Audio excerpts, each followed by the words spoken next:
Oh my God, Monday Night Raw is absolutely terrible. If it's not for RKBro, really right now, none of it's really that good. Welcome back to the Radar for Wrestling Studios. We appreciate you guys for tuning in right into this Raw review and reaction of another bad episode of Monday Night Raw. We're about 5 days from SummerSlam and Raw is still not good. So let's get into this review. The show started off with Randy Orton in the ring talking about what he did last week to Riddle, talking about, he doesn't want RK-Bro together. He doesn't want to do it, whatever. Here comes Riddle. He interrupts. Then AJ Styles comes out with Omos, sets up Riddle versus AJ Styles.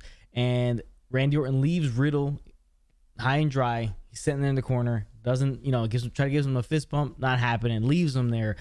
So it is what it is there. In the end, you have Riddle losing. It's the Styles clash on Riddle. AJ Styles gets the win. Riddle's really upset by this. Later on the night, it will be Randy Orton versus Omos. We'll get more on that later. Next thing in the show is Nikki ASH versus Rhea Ripley. Yeah, it was what it was. Charlotte was on the outside of the ring.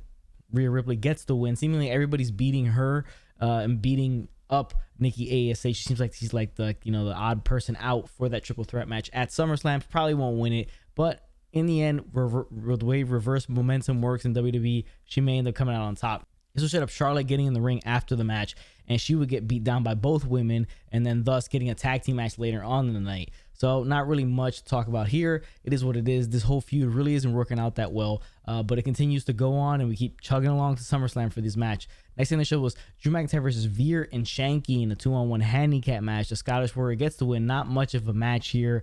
The match is scheduled. Drew McIntyre, Jinder Mahal at SummerSlam. After this match, be announced that Sheer and Vanky are not allowed to be at the match. They're barred from ringside, so we'll get them one-on-one. Man, we'll see what happens with the sword, how that plays into their SummerSlam match. I'm hoping we get a Heath Slater sighting. It'd be pretty cool, but I doubt it. Now, after this, we would get Moist TV with Johnny Drip. So he's got his own segment. He's upset with The Miz because of what happened last week, finding out The Miz was in his wheelchair and he could walk this whole time. And how, nobody knows how actually injured he was. The Miz comes out.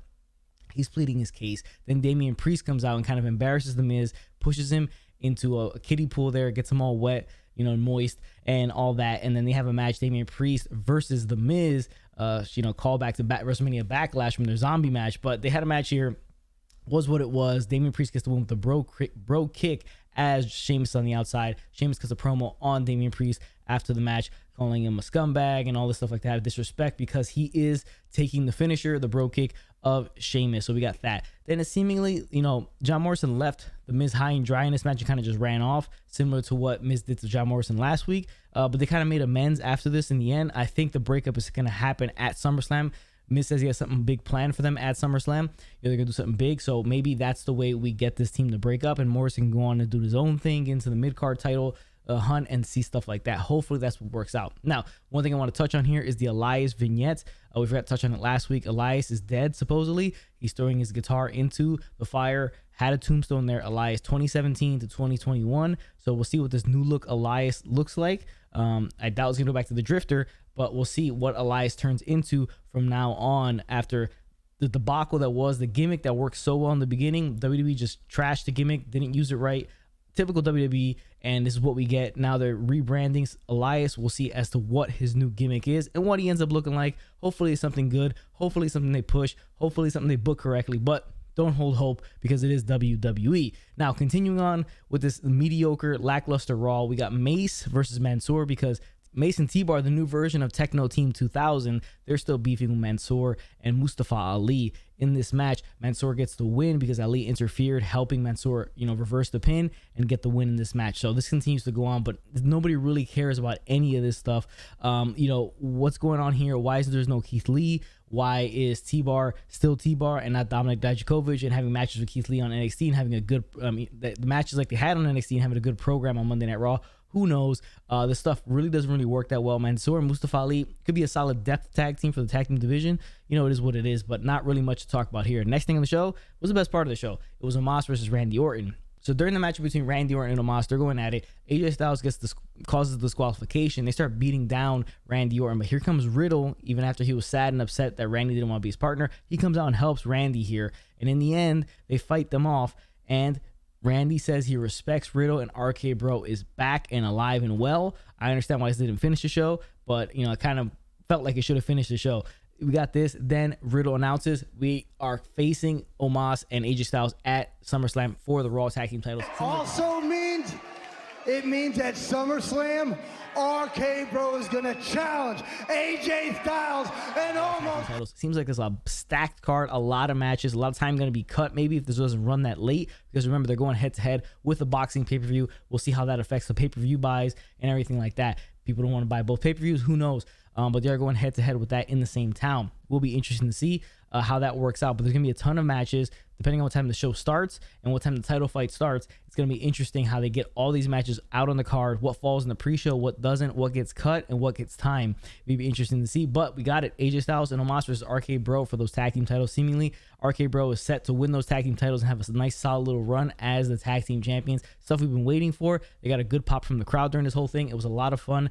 They've been the best thing on Monday Night Raw consistently, you know, when they've been on there. And Monday Night Raw has been atrocious in recent memory for the last year or so. It's been pretty bad, and this is the only thing that's really kind of helped it out for the most part. Everything else has been pretty abysmal on the show. Just like this next segment, Jeff Hardy versus Karrion Kross, their third match that they're having, the rubber match between the two. Jeff Hardy obviously beat him in the debut, got COVID, so they had the Keith Lee back-to-back matches against Karrion Kross.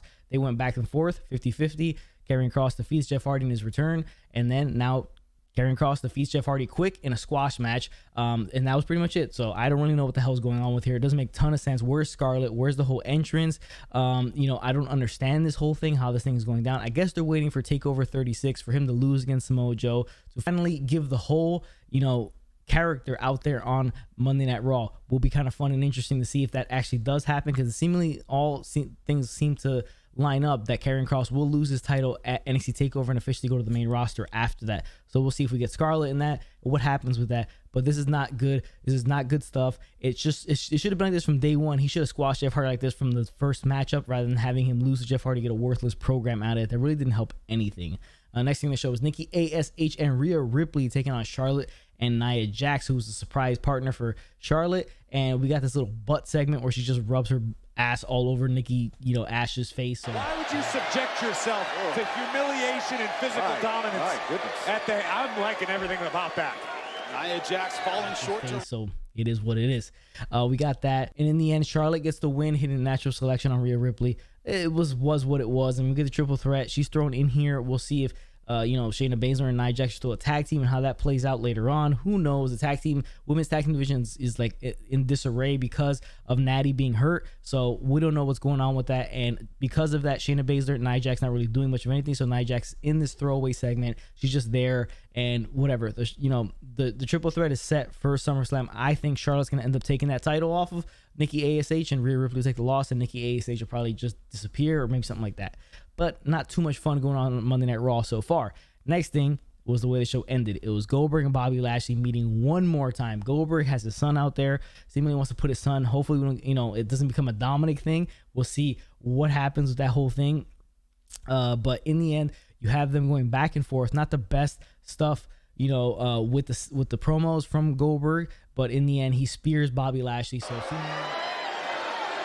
Here we go.